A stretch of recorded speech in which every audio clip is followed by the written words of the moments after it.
มาหนองหานครับมาตามหาปลากระสุกเนี่ยกับอุปกรณ์ชุดนี้ครับตั้งใจว่ามาตามหาปลากระสุกเล่นสปูนนะแต่ว่า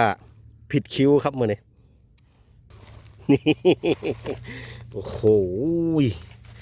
ปลาข้อเนาะเนี่ยสปูนโดดสวบตุ้มมาหนึ่งอยู่หันนะ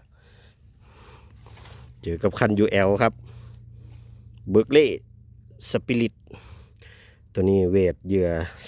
38กับลอกบูแม็กรอบ5.2 ต่อ 1นี่ครับสายก็เป็นสาย PE 0.6 มาตามหาปลากระสูบเบิ่งปลาข้อเนาะใส่งามๆตัวนี้น่าสิมี